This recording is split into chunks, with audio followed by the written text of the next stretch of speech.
One of my all-time favorite snacks is these pearls right here with some watermelon with some balsamic vinaigrette, and it is so good. However, these pearls are like $9 a container, and that's expensive. So I was like, you know what? Let me try to DIY it. And let me just say, it is actually very hard to make mozzarella, but let's get started. Mozzarella is a pretty simple recipe. You just use citric acid, water, milk, and rennet to create it. And so you start off by mixing the rennet and the citric acid in water in separate bowls. The initial recipe I followed said to just mix the 1.5 teaspoon of citric acid in a couple tablespoons of water, and then to do the same 4.01 ounce of rennet, which was about 1/4 to 1/8 of a tablet. Now, for my first attempt, I was kind of uneducated on the whole process, but essentially the citric acid is kind of a way to speed up the process because normal mozzarella should get its acidity on its own, and it needs a pH of a 5.1 to 5.3. It is a very specific pH, and citric acid is just the way to avoid having to wait 8 hours to do that. After those mixtures were combined, I went over to the stove, added my gallon of milk into my pot, added my thermometer, which clearly struggled to place it, but I added that, and then I added in the citric acid and then stirred it very well and would constantly stir as I put the pot on medium heat to bring it up to 90 degrees. As I was stirring the mixture, I was noticing that it had started to curdle, which was a little concerning because it's not supposed to curdle till after the rennet is added. So I already knew that the citric acid ratio here was off. I then went ahead and took it off the heat and then added in the rennet. You can see it is already very curdled before the rennet. And so I think because of that, it just added even more of a curdling element, which is why it'll fail later. But I went ahead and mixed it thoroughly and then let it sit for 5 to 15 minutes until it was a yogurt texture. Once it was that yogurt texture, I went ahead and used a butter knife to slice it, and you can see that does not look like mozzarella. That looks very curdled, more like a ricotta. Now, obviously, I am saying that with the knowledge I know now, but at the time, I did have some suspicions that something was wrong, but I continued with the process anyways because maybe it was just one weird step and it would work out in the end. Once everything was sliced up, it was time to strain the curdles, so I went over to the sink. Now here is where fun and disaster start. I went ahead and grabbed my cheesecloth to pour all of the curdles in. At first I didn't know the best method of doing this, so I experimented by just pouring it in, and yeah, that didn't work. Obviously I knew it wasn't going to, but then I had the genius idea of trying it again, and then I was like, let me use my brain cells for something good. So I grabbed the cheesecloth and brought it up to the pot, and it actually poured really well into there. Also, as I was pouring, I was looking at the curdles and I was like, this just doesn't feel right. Like, it's supposed to be stretchy already. It's supposed to be holding its shape. So I was like, let me just work with the small batch to just see if I'm wasting my time. And yeah, it was pretty clear I was. Or I guess I wasn't because I was making ricotta. Either way, it was just not going to end up being mozzarella. Again, this whole time I thought I was doing a really good job of this, but I went ahead and just continued the process with the rest of the cheese and just strained out as much of the whey as possible, and then moved on to the next step, which was to stretch the cheese. So stretching the cheese kind of requires the cheese to actually be stretchy, which mine definitely wasn't.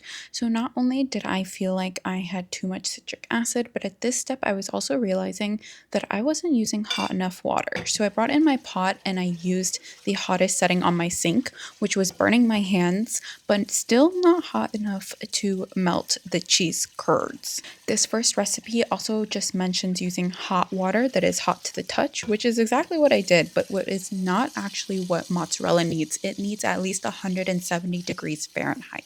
So while it looks like it's working on those outside curds, the inside is just not getting hot enough, which is why some of it gets stretchy, but most of it doesn't. It's not stretching.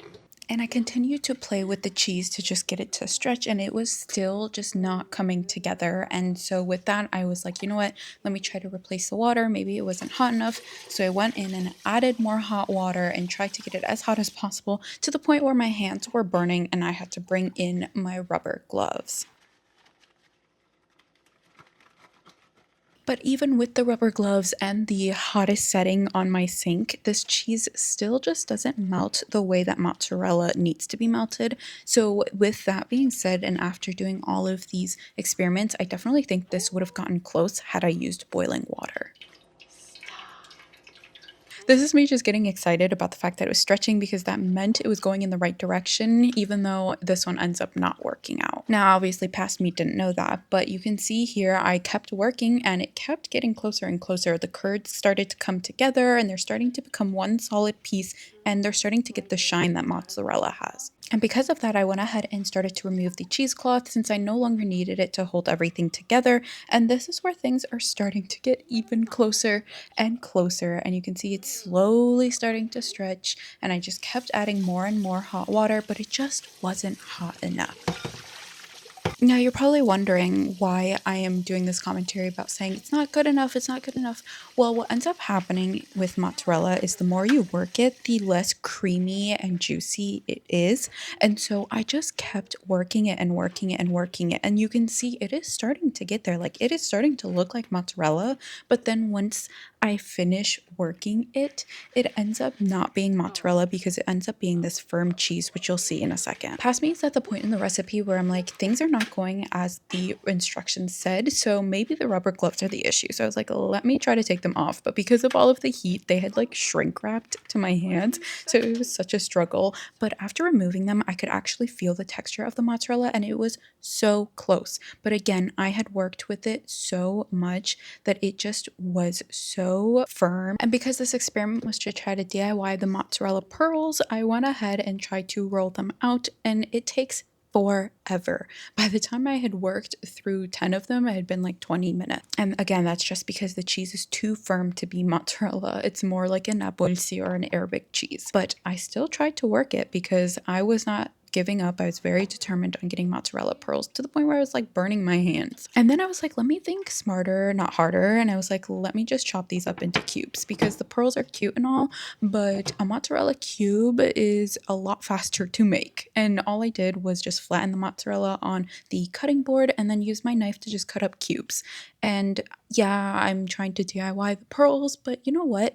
Instead of DIYing them, why don't I just create my own market segment? Because I've never seen mozzarella cubes. And I love this hack so much because there's no point to making them pearls and wasting all the time rolling them out when I could just do this. And so I end up doing it for the rest of the recipes. And anytime I make mozzarella from now on, I will be doing this because they end up getting mushed in the container after they cool in the fridge anyways. So they end up taking the shape of whatever the container form holds them in. You'll also notice that I forgot the salt. Yeah, I forget the salt pretty much every time. And the salt that I use is the Himalayan pink salt. So not only is it not salty, but it also kind of dyes the mozzarella pink, which is kind of cool, but also a little weird when you're serving it to guests. But I definitely should have added the salt in as I was folding it because when you add it in at this stage, it just doesn't add the salt to the inside of the mozzarella. So you get an outside salty layer, but then the inside is just completely plain and lacking flavor. So for this recipe, I end up forgetting to put the salt in the mozzarella completely. So I end up adding it into the brine, which is actually a mistake. All of these recipes recommend a brine, but the brine makes the mozzarella very liquidy and gooey on the outside, and it's not a pleasant texture. I definitely have been avoiding the brine for any of the future recipes. And now to taste test and compare the first mozzarella batch. So this is what the store-bought one looks like, and this is mine. Obviously, the first noticeable difference is the shape.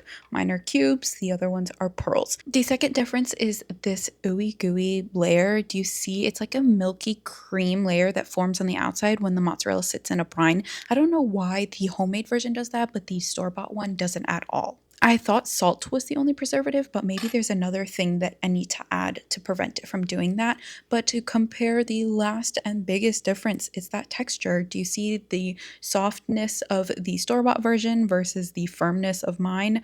Both of them are still cheese, both of them are still good, but they're not the same type of cheese.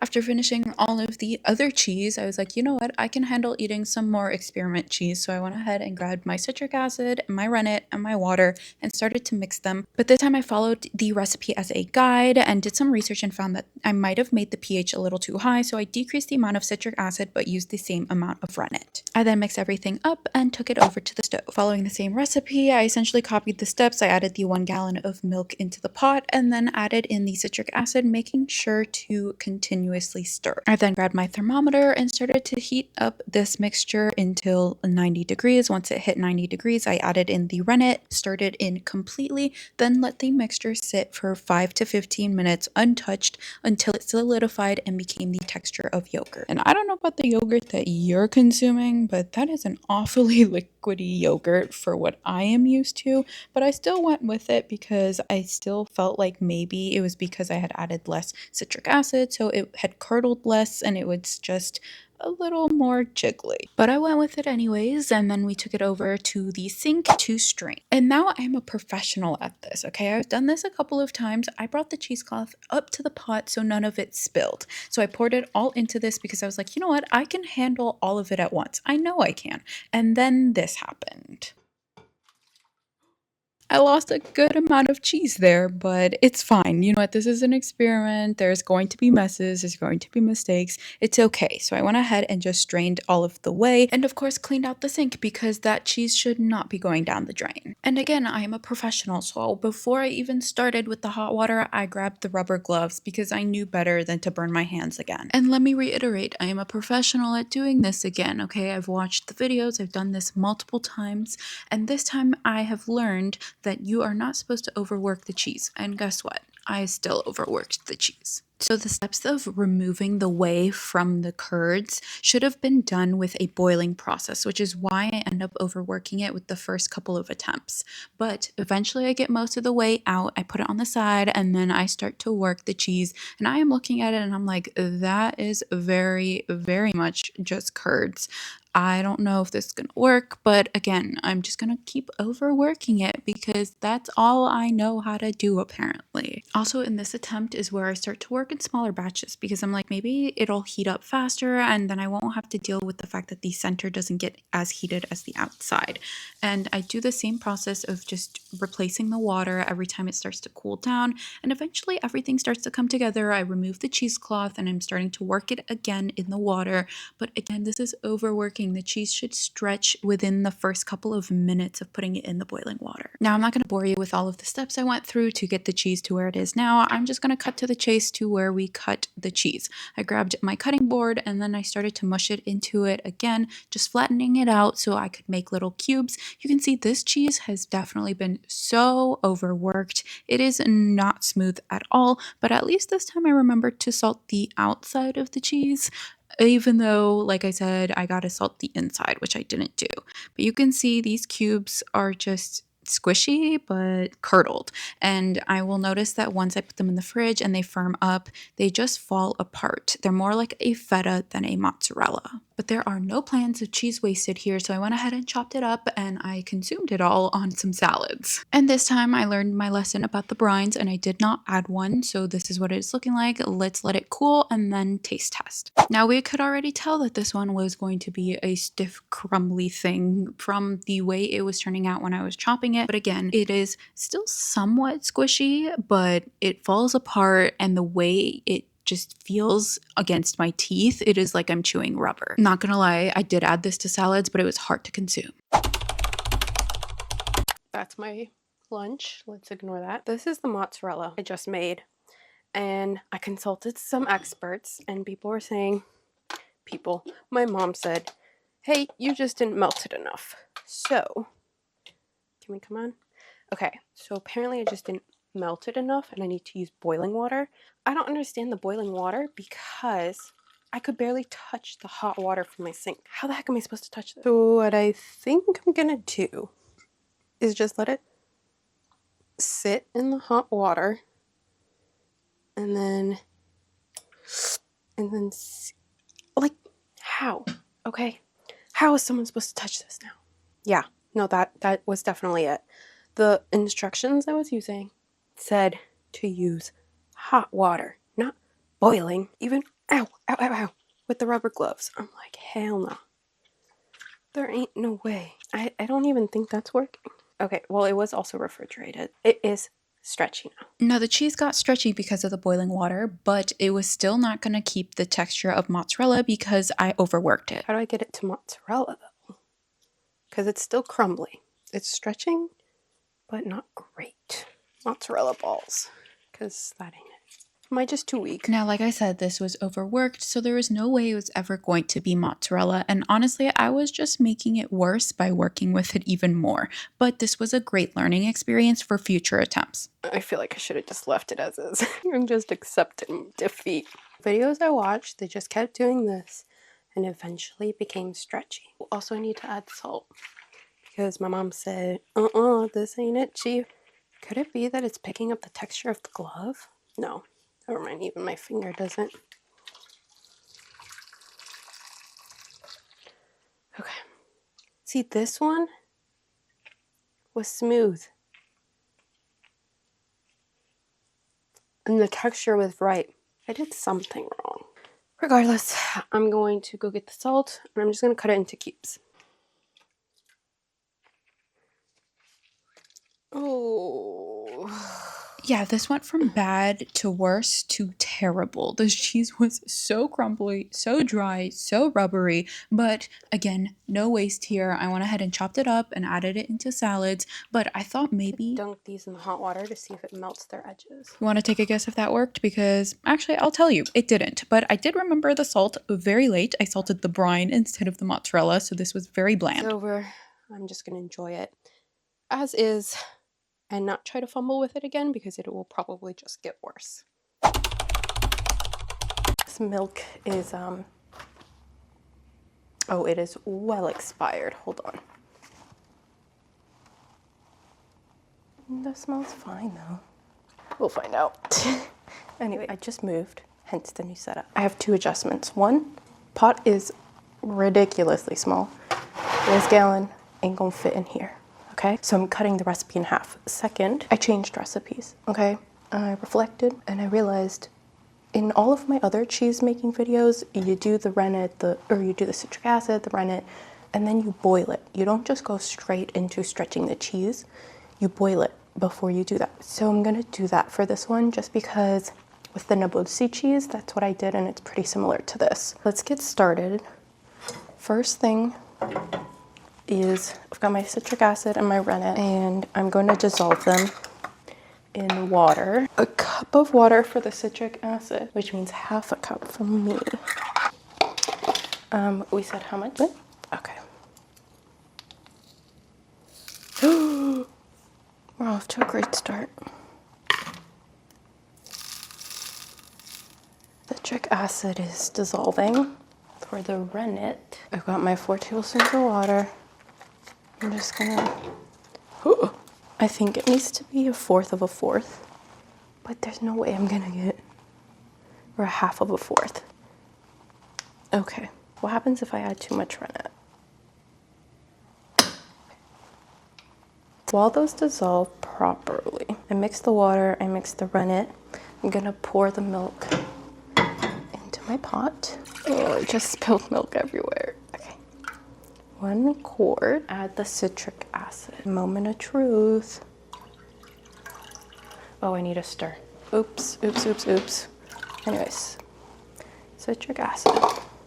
Now it says warm the mixture till it reaches 90 degrees. The only thermometer I have is this one, which I think is still faulty. I need to replace it, but I forgot. Stirring constantly. This pot is too big for the burner. I can feel the heat off the side. I think it is at the temperature. So it said to turn off the heat. Pull it to the side off the burner. I add in my rennet mixture.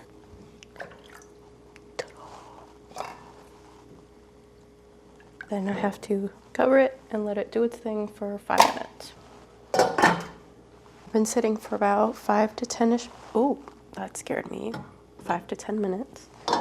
Let's try to cut them. This is looking really good because the kernels formed one solid form while resting before the stretching. My shaky, sick hands. Okay. They do slice now. Now, next step, heat them over medium heat. Slowly stir. Wait, I don't like that. It's like undoing all my hard work. Honestly, what does slowly stir mean in mozzarella terms? Does that look right? Remove from the pot as soon as they reach the temperature. That was quick. Just stir it for another 5 minutes. I do see that they are like melting together, which is good.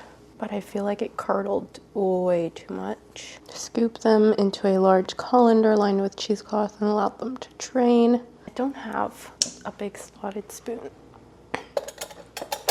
I have a small slotted spoon. So Look at those curds. They are melting together so smoothly. actually this is working. This is gonna make a mess though. After you just...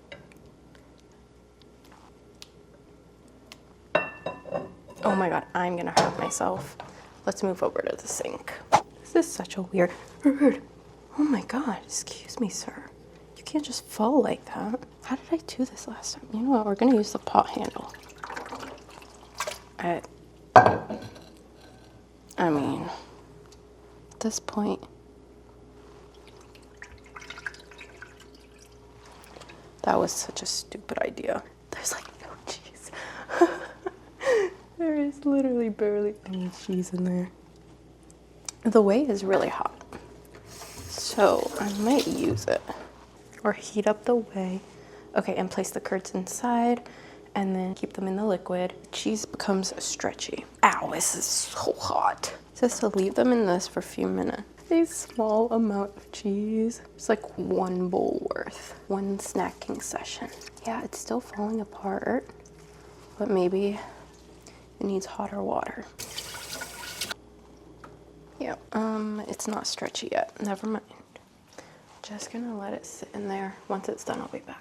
I put the thermometer in and this is like 100, so I went ahead and boiled some water. I think it needs to be up to 170. Oh, so I'm just gonna do that.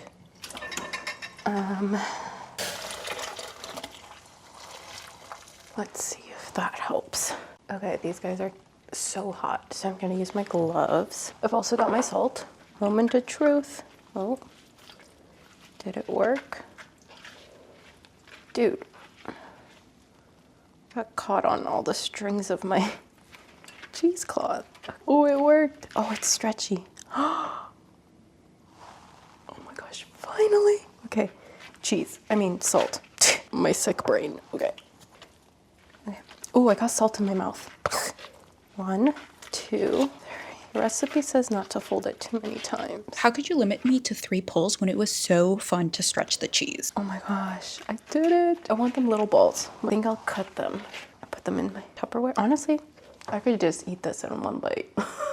I'm gonna put it, oh wait, I salted it. Dang it. Okay, whatever. I'll resalt it. I am gonna chop it up. I'm just gonna use kitchen scissors. I'm so proud. Also, I'm gonna need some of you. So I'm gonna use this. I know I kept hating on the brine, but because this was actually a successful recipe, I wanted to see if the brine would work. That almost went down the drain. I feel like I'm gonna cut my fingers. I cut my finger. Are you serious? I love these gloves. Look at that. It worked. Oh my gosh. I could honestly roll them into the balls. Okay, now the taste test, obviously. This is gonna be burning. Oh, yep, just like gum. A cheesy gum. R.I.P. my glove. That was my finally successful attempt. Will I be doing this again? Yes, off camera, because I still have the other expired milk. So I'm off to do that. I'm back. I had some insights about the mozzarella and I want to show you. Okay, so I told you I was gonna try to make a second batch. This is the first batch. Why does it look like cream cheese? Why does it look like that? Well, here's what happened. Okay, the recipe that I used said to put it in brine. And that's what I did. I put it in the brine, I let it sit, and then it started to develop this slimy, like, just nasty texture. And I was like, well, that's not it. So I dumped out the brine. And after I dumped out the brine, this is kind of what happened.